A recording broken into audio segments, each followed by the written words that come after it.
ರಾಜ್ಯ ಕಾಂಗ್ರೆಸ್ನಲ್ಲಿ ನಾಯಕತ್ವ ಬದಲಾವಣೆ ವಿಚಾರ ಕ್ಲೈಮ್ಯಾಕ್ಸ್ ಅಂತ ತಲುಪಿದೆ. ಬೆಂಗಳೂರಿನಲ್ಲಿ ನಾಯಕರ ಮಾತುಕತೆ ಜೋರಾಗಿ ನಡೆದಿದೆ. ಮತ್ತೊಂದು ಕಡೆ ಸಿಎಂ ಸಿದ್ದರಾಮಯ್ಯ ತವರು ಜಿಲ್ಲೆಯಲ್ಲಿ ಡಿ.ಕೆ. ಶಿವಕುಮಾರ್ ಸಿಎಂ ಆಗಲಿ ಅಂತೇಳಿ ಪ್ರಾರ್ಥನೆ ಮಾಡಲಾಗ್ತಾ ಇದೆ. ನಾನೀಗ ಮೈಸೂರಿನ ಚಾಮುಂಡಿ ಬೆಟ್ಟದ ಪಾದದಲ್ಲಿರುವಂಥ ಅಯ್ಯಪ್ಪ ಸ್ವಾಮಿ ದೇಗುಲದಲ್ಲಿದ್ದೇನೆ. ನೀವು ನೋಡ್ತಾ ಇರ್ಬೋದು, ಇಲ್ಲಿರುವಂಥ ಅಯ್ಯಪ್ಪ ಸ್ವಾಮಿ ಭಕ್ತಾದಿಗಳನ್ನು ಡಿ.ಕೆ. ಶಿವಕುಮಾರ್ ಅವರ ಭಾವಚಿತ್ರವನ್ನು ಹಿಡಿದು ಡಿ.ಸಿ.ಎಂ ಡಿ.ಕೆ. ಶಿವಕುಮಾರ್ ಸಿಎಂ ಆಗಬೇಕು ಅಂತೇಳಿ ಪ್ರಾರ್ಥನೆಯನ್ನು ಮಾಡಿರುವಂಥದ್ದು. ಶಬರಿಮಲೆ ಮಾಲಾಧಾರಿಗಳಾಗಿ ಶಬರಿಮಲೆಗೆ ಯಾತ್ರೆಯನ್ನು ಕೈಗೊಂಡಿದ್ದಾರೆ. ಮಂಡಲದ ಪೂಜೆಯನ್ನು ಏನು ಮಾಡ್ತಾ ಇದ್ದಾರೆ. ಆ ಸಂದರ್ಭದಲ್ಲಿ ಡಿ.ಕೆ. ಶಿವಕುಮಾರ್ ಅವರಿಗಾಗಿ ಪ್ರಾರ್ಥನೆಯನ್ನು ಮಾಡಿ ಅವರಿಗಾಗಿ ವಿಶೇಷವಾದಂತಹ ಒಂದು ಪೂಜೆಯನ್ನು ಮಾಡಿ ಅವರು ಸಿಎಂ ಆಗಲೇಬೇಕು ಅಂತೇಳಿ ಪ್ರಾರ್ಥನೆಯನ್ನು ಮಾಡ್ತಾ ಇರುವಂಥದ್ದು. ಸಿಎಂ ಸಿದ್ದರಾಮಯ್ಯ ಅವರ ತವರು ಜಿಲ್ಲೆಯಲ್ಲೇ ಈ ಒಂದು ಏನು ಚಾಮುಂಡಿ ಬೆಟ್ಟದ ಪಾದದಲ್ಲಿರುವಂತಹ ಶ್ರೀ ಅಯ್ಯಪ್ಪ ಸ್ವಾಮಿ ದೇವಸ್ಥಾನದಲ್ಲಿ ಈ ಒಂದು ಪ್ರಾರ್ಥನೆಯನ್ನು ಮಾಡಲಾಗ್ತಾ ಇದೆ. 20ಕ್ಕೂ ಹೆಚ್ಚು ಅಯ್ಯಪ್ಪ ಮಾಲಾಧಾರಿಗಳು ಡಿ.ಕೆ. ಶಿವಕುಮಾರ್ ಅವರ ಭಾವಚಿತ್ರವನ್ನು ಹಿಡಿದುಕೊಂಡು ಆ ಸ್ವಾಮಿಯ ಜಪವನ್ನು ಮಾಡ್ತಾ ಇರುವಂಥದ್ದು. ಸೊ ಡಿ.ಕೆ. ಶಿವಕುಮಾರ್ ಅವರು ಸಿಎಂ ಆಗಬೇಕು ಅನ್ನೋದು ಇವರೆಲ್ಲರ ಒಂದು ಆಶಯವಾಗಿದೆ. ಈ ಹಿನ್ನೆಲೆಯಲ್ಲಿ ಇವತ್ತು ಪೂಜೆಯನ್ನು ಮಾಡ್ತಾ ಇದ್ದಾರೆ. ಯಾಕಂದರೆ ಪ್ರತಿದಿನ ಮಂಡಲದ ಪೂಜೆಯನ್ನು ಮಾಡ್ತಾರೆ. ಆ ಸಂದರ್ಭದಲ್ಲಿಯೂ ಸಹ ಡಿ.ಕೆ. ಶಿವಕುಮಾರ್ಗಾಗಿ ಪ್ರಾರ್ಥನೆ ನಡೆಸುವಂಥ ಕೆಲಸವನ್ನು ಮಾಡ್ತಾ ಇದ್ದಾರೆ. ಮಾಲಾಧಾರಿಗಳು ಈಗ ನಮ್ಮ ಜೊತೆಗಿದ್ದಾರೆ, ಅವ್ರ ಜೊತೆ ಮಾತಾಡೋಣ.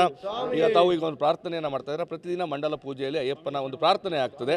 ಈಗ ಡಿ.ಕೆ. ಶಿವಕುಮಾರ್ ಅವರ ಭಾವಚಿತ್ರವನ್ನು ಹಿಡಿದು ಪೂಜೆಯನ್ನು ಮಾಡ್ತಿದ್ದಾರೆ. ಸ್ವಾಮಿ ಶರಣಂ, ಅಯ್ಯಪ್ಪ ಶರಣಂ. ಸ್ವಾಮಿ ಹೇಳಿ ಸ್ವಾಮಿ. ಇವಾಗ ನಾವು ಏನು 48 ದಿನ ನಾವು ಪೂಜೆ ಮಾಡ್ತಾಯಿದ್ದೀವಿ. ಪ್ರತಿದಿನ ಪೂಜೆ ಸಲ್ಲಿಸುವ ವೇಳೆ ನಮ್ಮ ಡಿ.ಕೆ. ಶಿವಕುಮಾರ್ ಸ್ವಾಮಿಗಳು ಮುಖ್ಯಮಂತ್ರಿ ಆಗಬೇಕು, ಈ ಅಧಿಕಾರನ ಸಿದ್ದರಾಮಯ್ಯ ಸ್ವಾಮಿಗಳು ಅವರೇ ಕೊಡುವಂಥ ಶಕ್ತಿ ಕೊಡಲಿ ನಮ್ಮ ಅಯ್ಯಪ್ಪ ಅವರು ಅಂತ ನಾವು ಅಯ್ಯಪ್ಪ ಸ್ವಾಮಿಯಲ್ಲಿ ಪ್ರಾರ್ಥನೆ ಮಾಡ್ತಾಯಿದ್ದೀವಿ ಸ್ವಾಮಿ. ಪ್ರತಿದಿನ ಸ್ವಾಮಿ ಅಯ್ಯಪ್ಪ ಬೆಳಗ್ಗೆ ಎದ್ದು ನಾವು ಮುಂಜಾನೆ ನಮ್ಮ ದಿನ ಮುಗಿಸ್ಕೊಂಡು ಸ್ನಾನ ಮಾಡಿ ಅಯ್ಯಪ್ಪ ಸ್ವಾಮಿಯಲ್ಲಿ ಶರಣುಗೋಸ್ಕರ ಹೋಗೋ ಮೂಲಕ ಮತ್ತು ಈಗ ಪ್ರತಿದಿನ ದೇವಸ್ಥಾನ ಗಣಪತಿ ಪೂಜೆ ಇರುತ್ತೆ, ಮತ್ತು ಇದು ಗುರುವಾಯೂರಪ್ಪನ ಪೂಜೆ ಇರುತ್ತೆ, ಸುಬ್ರಹ್ಮಣ್ಯ ಸ್ವಾಮಿ ಪೂಜೆ ಇರುತ್ತೆ, ಭುವನೇಶ್ವರಿ ತಾಯಿಯ ಪೂಜೆ ಇರುತ್ತೆ. ಪ್ರತಿದಿನ ಸ್ವಾಮಿ ಅಯ್ಯಪ್ಪ ಸ್ವಾಮಿ ಪೂಜೆ ನಡೆಯುತ್ತೆ ಸ್ವಾಮಿ. ವಿಶ್ವಾಸ ಇದೆಯಾ? ಹಾಂ ಸ್ವಾಮಿ, ವಿಶ್ವಾಸ ಇದೆ ಸ್ವಾಮಿ, ವಿಶ್ವಾಸ ಇದೆ ಸ್ವಾಮಿ. ಯಾಕಂದರೆ ಸಿದ್ದರಾಮಯ್ಯವರು ಸಹ ಮೈಸೂರು ಜಿಲ್ಲೆಯವರೇ ಸಿಎಂ ಆಗಿದ್ದಾರೆ. ಹೌದು, ಖಂಡಿತ ಅವರು ಸಿಎಂ ಆಗಿದ್ದಾರೆ. ಅವ್ರ ಪ್ರಮಾಣ ವಚನ ಸ್ವೀಕರಿಸೋ ಮುಂಚೆನೇ ಅದು ಮಾತಾಗಿತ್ತು ಸ್ವಾಮಿ, ನೀವು 2.5 ವರ್ಷ ಮಾಡಿ, ನಾವು 2 ವರ್ಷ ಮಾಡ್ತೀವಿ ಅಂತ. ಇವತ್ತು ಏನು ನಮ್ಮ ಸಿದ್ದರಾಮಯ್ಯ ಸ್ವಾಮಿಗಳು ಅವರು ರಾಜ್ಯ ನಡೆಸ್ತಿದ್ದಾರೆ, ಅದಕ್ಕೆ ಮೂಲ ಕಾರಣ ನಮ್ಮ ಡಿ.ಕೆ. ಶಿವಕುಮಾರ್ ಸ್ವಾಮಿಗಳು ಅಂತ ಹೇಳೋಕ್ಕೆ ಇಷ್ಟಪಡ್ತೀವಿ ಸ್ವಾಮಿ. ಹೌದು, ಮಾತು ಕೊಟ್ಟಿದ್ದಾರೆ ಸ್ವಾಮಿ, ಅದು ನೆರವೇರಿತು ಸ್ವಾಮಿ. ಮಾತು ತಪ್ಪಾರು ಸ್ವಾಮಿ, ಅಯ್ಯಪ್ಪ ಅವರು ಇದ್ದಾರೆ, ಮಾತು ತಪ್ಪಲ್ಲ. ಅವರೇ ಕೊಡ್ತಾರೆ ಸ್ವಾಮಿ. ಹೇಳಿ ಸರ್, ತಮ್ಮ ಪ್ರಾರ್ಥನೆ ಏನಿತ್ತು ಅಂತ? ನಮ್ಮ ಪ್ರಾರ್ಥನೆ, ನಾವು 48 ದಿವಸ ಅಯ್ಯಪ್ಪಂದು ಪೂಜೆ ಮಾಡ್ಕೊಂಡು ಬರ್ತಾಯಿದ್ದೀವಿ. ನಾವು ಡೇ 1ಇಂದ ಅಯ್ಯಪ್ಪನಿಗೆ ನಾವು ಕೇಳ್ಕೊಳ್ತಿದ್ದು ಇಷ್ಟೇ, ಡಿ.ಕೆ. ಶಿವಕುಮಾರ್ ಸಾಹೇಬ್ರಿಗೆ ಸಿ.ಎಂ ಸ್ಥಾನ ಜಲ್ದಿ ಸಿಗಲಿ ಅಂತ. ಮತ್ತು 2.5 ವರ್ಷ ಡಿ.ಕೆ. ಸಿದ್ದರಾಮಯ್ಯ ಅವರು ಸರ್ಕಾರ ಮಾಡಿದ್ದಾರೆ, ಮುಂಚೆ 5 ವರ್ಷವೂ ಮಾಡಿದ್ದಾರೆ.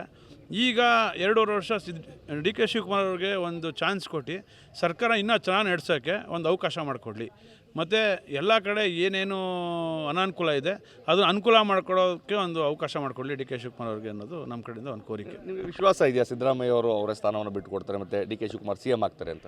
ಸ್ವಾಮಿಗಳು ವಿಶ್ವಾಸ ಇದೆ. ಏನಕ್ಕೆ ಅಂದರೆ ಇದೇ ಸಿದ್ದರಾಮಯ್ಯ ಸಾಹೇಬರು 5 ವರ್ಷ ಸರ್ಕಾರ, ಈ ಸರ್ಕಾರ 5 ವರ್ಷ ಮಾಡಬೇಕು ಅಂದಾಗ ಫಸ್ಟು 2.5 ವರ್ಷ ಸರ್ಕಾರ ನೀವು ಮಾಡಿ, 2 ವರ್ಷ ಸರ್ಕಾರ ನಾವು ಮಾಡ್ತೀವಿ, ಇಬ್ಬರು ಸೇರಿ ಜೋಡೆತ್ತಾಗಿ ಸರ್ಕಾರ ನಡೆಸೋಣ, ಈ ಸರ್ಕಾರ ಇನ್ನೂ 20 ವರ್ಷ ನಡೆಸ್ಕೊಂಡು ಹೋಗೋಂಗೆ ಮಾಡೋಣ ಅಂತ ಹೇಳಿ ಮಾತಾಡಿ ಮಾಡಿದ್ದಾರೆ. ಬಟ್ ಅದು ಇವತ್ತು 100% ಸಿದ್ದರಾಮಯ್ಯವ್ರ ಮಾತು ತಪ್ಪಲ್ಲ, ಅವರು ಮಾತು ಉಳಿಸ್ಕೋತಾರೆ. ಅಯ್ಯಪ್ಪ ಅವರ ಒಂದು ಸಾರಥ್ಯದಲ್ಲಿ ಇದು ಒಳ್ಳೆಯದಾಗುತ್ತೆ. ಡಿ.ಕೆ. ಶಿವಕುಮಾರ್ ಸಿಎಂ ಆಗೇ ಆಗ್ತಾರೆ, ಇದಕ್ಕೆ ಸಿದ್ದರಾಮಯ್ಯ ಅವರು ಅವಕಾಶ ಮಾಡಿಕೊಡ್ತಾರೆ. ಪ್ರಾರ್ಥನೆ ಏನೂ ಇಲ್ಲ.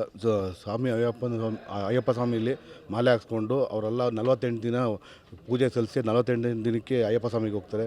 ಹಾಗೆ ಡೈಲಿನೂ ಡಿ.ಕೆ. ಸಾಹೇಬ್ರಿಗೆ ಒಂದು ಪೂಜೆ ಸಲ್ಲಿಸಿ ಸಿಎಂ ಆಗಲಿ ಅಂದ್ಬಿಟ್ಟು ಒಂದು ದೇವ್ರ ಮೊರೆ ಹೋಗಿದ್ದೀವಿ.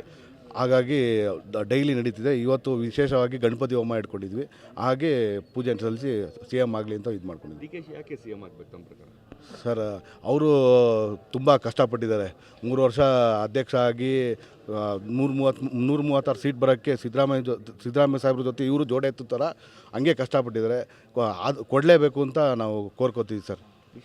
ವಿಶ್ವಾಸ ಇದೆ ಸರ್. ಸಿದ್ದರಾಮಯ್ಯ ಸಾಹೇಬರು ಒಲವು ಇದೆ ಸರ್, ಕೊಡ್ತಾರೆ ಅಂತ ಒಲವು ಇದೆ. ಅದಕ್ಕೆ ದೇವ್ರ ಮೊರೇನು ಬೇಕಲ್ಲ ಅಂದ್ಬಿಟ್ಟು ದೇವ್ರ ಮೊರೆ ಹತ್ರ ಬಂದಿದೆ ಸರ್. ದೇವ್ರ ಮೊರೆ ಒಲವು ಇದೆ, ಬೇರೆಯವ್ರು ಬಿಡ್ತಾ ಇಲ್ಲ ಅಂತ ಹೇಗೆ? ಇಲ್ಲ, ಕೊಡ್ತಾರೆ ಸರ್. ಸಿದ್ದರಾಮಯ್ಯ ಒಲವು ಇದೆ, ಒಂದು ಸ್ವಲ್ಪ ನಡೀತಿದೆ, 100% ಕೊಟ್ಟೇ ಕೊಡ್ತಾರೆ. ಡಿ ಕೆ ಸಾಹೇಬರು, ಸಿದ್ದರಾಮಯ್ಯ ಸಾಹೇಬರು ಇಬ್ಬರು ಜೋಡೆತ್ತು ಥರ ಇರ್ತಾರೆ. 2028 ನೆಕ್ಸ್ಟು ಕಾಂಗ್ರೆಸ್ ಸರ್ಕಾರ ಬಂದೇ ಬರುತ್ತೆ. ಇವ್ರು ಜೋಡೆತ್ತು ಪರ ಇದ್ರಿದ್ದು. ಈಗ ಇರುಮುಡಿ ಯಾವಾಗಿದೆ, ಶಬರಿಮಲೆಗೆ ಯಾವಾಗ ಹೋಗ್ತೀರಾ? ಶಬರಿಮಲೆಯಲ್ಲೂ ಪ್ರಾರ್ಥನೆ ಇರುತ್ತಾ ಹೇಗೆ? ಸಾಂಬಳೆ ನಾವು ಡಿಸೆಂಬರ್ 11 ಕೊಡ್ತೀವಿ. ಹೊರಡ್ಬೇಕಾದ್ರೂ ನಾವು ಇಲ್ಲಿಂದ ಲಾಸ್ಟ್ ಹೊರಡೋ ದಿನ ಇಲ್ಲಿ ಪೂಜೆ ಮುಗಿಸಿ ಇಲ್ಲಿ ನಾವು ಇಲ್ಲಿ ಮಾಡಲ್ಲ, ಚೌಟಿಲಿ ಮಾಡ್ತೀವಿ. ತುಂಬ ಗ್ರ್ಯಾಂಡಾಗಿ ಮಾಡ್ತೀವಿ. ಒಂದು 2000 ಜನಕ್ಕೆ ಅನ್ನದಾನ ಮಾಡಿ ತುಂಬ ಗ್ರ್ಯಾಂಡಾಗಿ ಮಾಡ್ತೀವಿ. ಡಿ ಕೆ ಸಾಹೇಬ್ರು ಮುಂದಾಳತ್ವದಲ್ಲೇ ಎಲ್ಲ ಮಾಡ್ತೀವಿ. ಮತ್ತು ಅಲ್ಲೂ ಹೋಗಿ ಅಲ್ಲೂ ಒಂದು ಪೂಜೆ ಮಾಡಿಸ್ತೀವಿ. ಬೆಳಗ್ಗೆ 4 ಗಂಟೆಗೆ ಅಲ್ಲೂ ಗಣಪತಿ ಹೋಮ ಮಾಡ್ತಾರೆ. ಅಯ್ಯಪ್ಪ ಸ್ವಾಮಿ ಸನ್ನಿಧಿಲು 4 ಗಂಟೆಗೆ ಅಲ್ಲೂ ಗಣಪತಿ ಹೋಮ ಮಾಡ್ತಾರೆ. ಅಲ್ಲೂ ಒಂದು ಗಣಪತಿ ಹೋಮ ಮಾಡಿಸಿ ಅವರು ನಾವು ಶಬರಿಮಲೆಯಿಂದ ಬರೋ ಅಷ್ಟರೊಳಗಡೆ ಅವರು CM ಆಗಬೇಕು ಅನ್ನೋದು ನಮ್ಮ ಒಂದು ಕೋರಿಕೆ. ಅದು ಅಯ್ಯಪ್ಪ ಅವ್ರ ಮುಖಾಂತರ ನಡೆಯುತ್ತೆ ಅನ್ನೋದು ನಾವು ಅಂದ್ಕೊಂಡಿದ್ದೀವಿ ಸರ್. ಡಿಸೆಂಬರ್ 11 ಅಂತ ಹೇಳ್ತೀರಾ, ಹೋಗಿಂತ ಮುಂಚೆ ಆಗಬೇಕಾ, ಹೋಗಿ ಬರೋ ಅಷ್ಟರಲ್ಲಿ ಆಗಬೇಕಾ? ನಾವು ಹೋಗಿ ಬರೋ ಅಷ್ಟರೊಳಗಡೆ ಆದರೆ ಸಾಕು ಸಂಬಳ ಆಗುತ್ತೆ ಅನ್ನೋದು ನಮ್ಮ ಒಂದು ಅಯ್ಯಪ್ಪ ಅವರ ಒಂದು ಕೃಪಾ ಕಟಾಕ್ಷದಿಂದ ಆಗುತ್ತೆ ಸಂಬಳ. ಇದು ಅಯ್ಯಪ್ಪ ಮಾಲಾಧಾರಿಗಳ ವಿಶ್ವಾಸ. ನಾವು ಶಬರಿಮಲೆ ಯಾತ್ರೆನ ಕೈಗೊಂಡಿದ್ದೇವೆ. ಡಿಸೆಂಬರ್ 11ಕ್ಕೆ ಶಬರಿಮಲೆಗೆ ತೆರಳುತ್ತಾ ಇದ್ದೇವೆ. ಶಬರಿಮಲೆಗೆ ತೆರಳಿ ವಾಪಸ್ಸು ಬರೋ ಅಷ್ಟರಲ್ಲಿ DK ಶಿವಕುಮಾರ್ CM ಆಗಿರ್ತಾರೆ. ಇದಕ್ಕೆ ಅಯ್ಯಪ್ಪನ ಕೃಪೆ ಇರುತ್ತೆ ಅನ್ನೋ ಒಂದು ವಿಶ್ವಾಸವನ್ನು ವ್ಯಕ್ತಪಡಿಸಿದ್ದಾರೆ. ಕ್ಯಾಮ್ರಾ ಪರ್ಸನ್ ರಘು ಜೊತೆ ರಾಮ್, TV9 ಮೈಸೂರು.